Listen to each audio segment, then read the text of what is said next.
नमस्कार, आप सभी का स्वागत है हमारे खास शो डॉक्टर टॉक में। मैं हूं शिवांगी द्विवेदी आपके साथ। आज हम कई महत्वपूर्ण विषयों पर बात करेंगे। उम्र बढ़ने के साथ साथ हमें कई बीमारियों का खतरा बना रहता है। इन्हीं में से एक बीमारी आंखों की है, जिसका सही समय पर अगर इलाज ना किया जाए तो आगे बहुत परेशानी हो सकती है। हालांकि शुरुआती चरण में इस बीमारी के लक्षणों को नोटिस करना थोड़ा मुश्किल होता है। आमतौर पर हम अपने बुजुर्गों से सुनते हैं कि वह ठीक से नहीं देख पा रहे हैं। मेडिकल टर्म में इसे ग्लूकोमा कहा जाता है। ग्लूकोमा आंखों की बीमारी है जो कि धीरे धीरे दृष्टि खोने का कारण बनती है। दुनिया भर में करीब 50 मिलियन से ज्यादा लोग ग्लूकोमा से प्रभावित हैं। ग्लूकोमा को साइलेंट ब्लाइंडर के रूप में भी जाना जाता है, क्योंकि इसके लक्षण शुरुआती चरणों में ध्यान देने योग्य ही नहीं होते हैं। आज हम इस इंपॉर्टेंट टॉपिक ग्लूकोमा पर अपने पैनलिस्ट से जानकारी प्राप्त करेंगे। इसी पर बात करने के लिए हमारे साथ मौजूद हैं doctor Shikha Gupta, additional professor, doctor Rajendra Prasad centre for ophthalmic sciences, AIIMS. Doctor Shikha American glaucoma society से सम्मानित भी हैं। आप सभी डॉक्टर्स का स्वागत है। हमारे शिखा लगातार हमारे साथ मौजूद है। डॉक्टर शिखा, चूंकि ग्लूकोमा के बारे में हम बात ही कर रहे हैं, तो क्या ग्लूकोमा किसी एक टाइप का ही होता है या फिर उसके अलग अलग टाइप्स भी होते हैं, और अगर होते हैं तो कितने टाइप्स होते हैं ग्लूकोमा के? ये बहुत ही सही सवाल है। ग्लूकोमा की जो हम उम्र के साथ देखे जाते हैं ग्लूकोमा, उसमें दो तरह के मेन ग्लूकोमा होते हैं।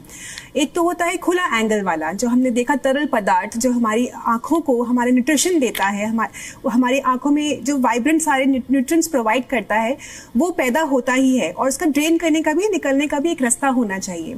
तो ओपन एंगल ग्लूकोमा में हमारी जो नीचे की हमारी नसें हैं उसमें ब्लॉकेज आ रही है विद टाइम। जैसे हमें बीपी की शिकायत हो जाती है, तो जिन पेशेंट्स में बीपी ज्यादा है, उम्र के साथ थोड़े मोटापे से ज्यादा पीड़ित हैं, उनमें इस तरह का प्राइमरी ओपन एंगल ग्लूकोमा हो सकता है।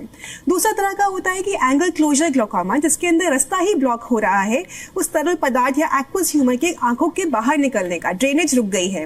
अब आप देखिए, एक वॉश बेसिन है, उसमें अगर झिल्ली पड़ जाए निकलने का रास्ता, तो वो क्लॉग हो जाता है, उसमें गंदगी जमा होने लग जाती है। तो वही तरल पदार्थ अब हमारे लिए टॉक्सिन का रूप ले लेता है, तो उसको निकलने का रास्ता होना बहुत जरूरी है। तो ज्यादातर हम देखते हैं कि ओपन एंगल ग्लूकोमा जो है वो थोड़ा सिम्टम्स कम होते हैं उसके, और एंगल क्लोजर थोड़ा जल्दी प्रेजेंट करते हैं, कि एकदम से प्रेशर बहुत ज्यादा उसमें बढ़ जाता है आंखों का। इसके अतिरिक्त भी अलग तरह के ग्लूकोमा हो सकते हैं, जिनको हम सेकेंडरी ग्लूकोमास कहते हैं। जैसे कि किसी को चोट लग गई है या किसी ने स्टेरॉइड्स का सेवन किया है उस आंखों में, या बॉडी में किसी रूप से स्टेरॉइड्स लिया है, या बचपन से भी कई बार पैदाइशी ग्लूकोमा हो सकते हैं कि पैदा होते ही उसको दोनों आंखों में बुल्स आई डिजीज इसको बोलते हैं, कि आंखें बड़ी बड़ी के साथ पैदा हुए हैं।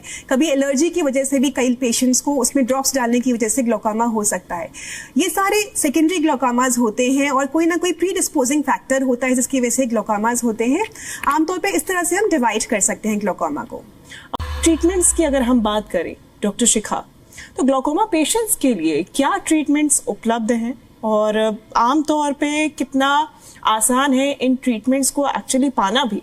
तो ये आप समझ सकते हैं कि ट्रीटमेंट ग्लूकोमा की हमारे पास बहुत सारी दवाइयों की रेंज है। लगभग 5 से 6 मेडिसिन हैं जो कि बहुत इफेक्टिव है, कारगर हैं ग्लूकोमा की ट्रीटमेंट में। तो घबराना नहीं है, इमीडिएटली डॉक्टर की अपॉइंटमेंट सीख करनी है। और अगर आपको क्लोज एंगल वाला ग्लूकोमा है तो लगभग 2/3 पेशेंट्स में, 66% पेशेंट्स के करीब में लेजर से रास्ता खुल जाता है और आगे दवाइयों से कंट्रोल हो सकता है, सर्जरी की जरूरत नहीं पड़ती।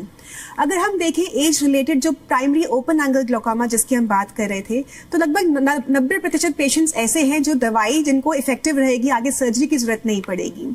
तो दवाई जरूर डालनी है, पर डालनी कैसे है ये अपने डॉक्टर से अवश्य समझिए। कई बार हम दवाई आंख में ना डाल के बाहर निकल जाती है। दवाइयों में भी अगर आप ऑलरेडी ग्लूकोमा के मरीज हैं और दवाई डाल रहे हैं, उससे आपको दिक्कत आ रही है, रेडनेस है या कुछ परेशानी है, खुजली है, एलर्जी हो रही है, उसकी भी हमारे पास ऑल्टरनेटिव्स हैं कि हम वो प्रिजर्वेटिव्स जो हैं उसके अलावा जो ड्रॉप्स हैं वो हम यूज़ कर सकते हैं।